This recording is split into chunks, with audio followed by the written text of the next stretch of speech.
নমস্কার সমস্ত দর্শক মণ্ডলী, সমস্ত শিক্ষক শিক্ষিকাবৃন্দ। গোটা দেশ শিক্ষক আন্দোলনে উত্তাল। শিক্ষকরা চিন্তিত, তাদের জীবিকা নিয়ে চলছে টানাপোড়েন। কেন? টেট ম্যান্ডেটরি ফর টিচার কেন ম্যান্ডেটরি করা হলো? রেট্রোস্পেক্টিভলি অ্যাপ্লিকেশন দিয়ে। বলি, রেট্রোস্পেক্টিভলি অ্যাপ্লিকেশন শিক্ষকদের ক্ষেত্রে কেন?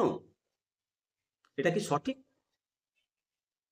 সমস্ত ক্ষেত্রেই তো can not be applied retrospective effect.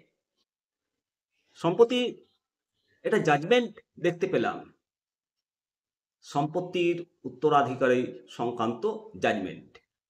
আমরা ত্রিপুরা হাইকোর্টের জাজমেন্ট দেখতে পেলাম, সেখানে শিক্ষকদের ওপরে রেট্রোস্পেক্টিভলি ইফেক্ট হয়নি।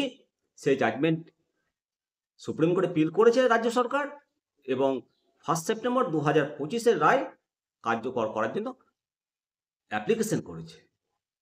কিন্তু মাননীয় বিচারপতিগণ 1 সেপ্টেম্বর 2025 যিনারা জাজমেন্ট দিয়েছিলেন, তারা সেটাকে পরে শুনবে, রিভিউগুলো আগে শুনবে, তারপর সেই মামলার রায় ঘোষণা করবেন বলে জানিয়েছেন। আর এখানেই একটা যে জাজমেন্ট জানতে পারলাম, সেই জাজমেন্টটা নিয়ে একটু আলোচনা করব।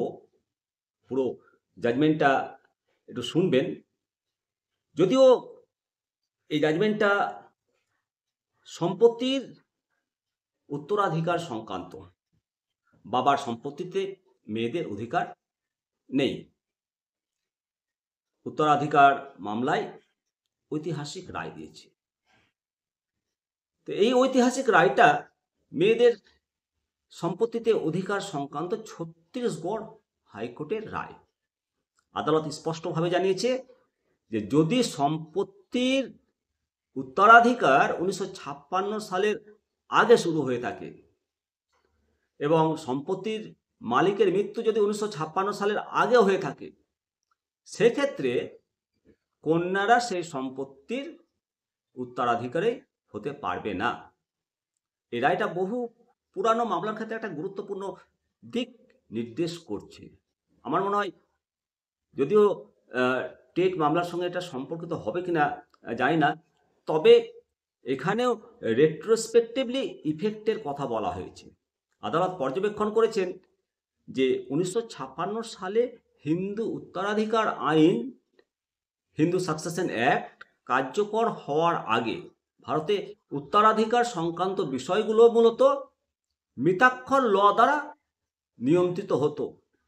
এই প্রাচীন আইন পৈতৃক সম্পত্তিতে শুধুমাত্র পুরুষদের অধিকার ছিল এবং এই এই নিয়ে এই মামলাটা এক কন্যা দায়ের করেছিলেন। তার আবেদনের ভিত্তিতে মামলাটা দীর্ঘদিন ধরে চলে আদালতে এবং কন্যার বাবা 1956 সালের হিন্দু আইন কার্যকর হওয়ার আগেই মারা গেছিলেন। তার একটা পুত্র সন্তানও ছিল।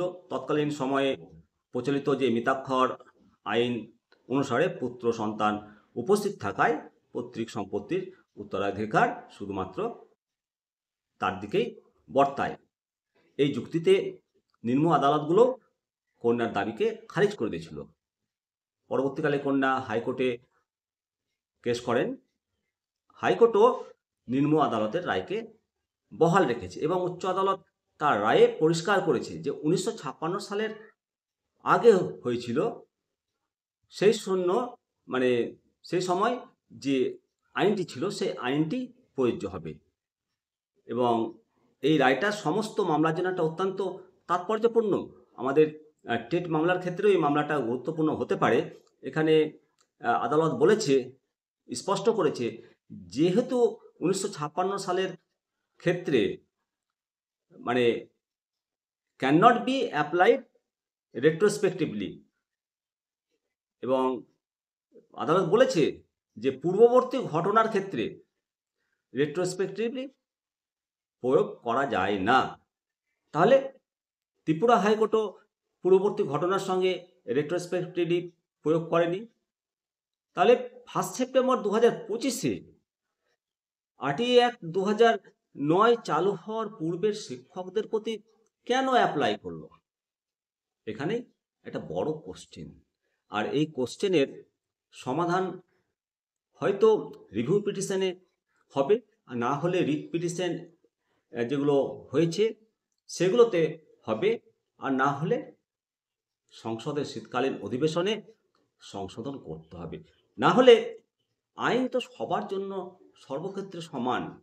এখানে সম্পত্তির উত্তরাধিকার হলেও টেট যে ম্যান্ডেটরি শিক্ষকদের ক্ষেত্রে, এখানেও তো শিক্ষকদের যারা নিযুক্তি, যারা চাকরি পেয়েছিলেন, আরটিই অ্যাক্ট 2009, এই আইন জন্ম হওয়ার বহু পূর্বে তখনকার যে নিয়ম প্রচলিত ছিল, যে পরীক্ষা ব্যবস্থা ছিল, যে ইন্টারভিউ ব্যবস্থা ছিল, যে কাট অফ মার্কের ব্যবস্থা ছিল, সেই সময়ের নিয়ম প্রযোজ্য।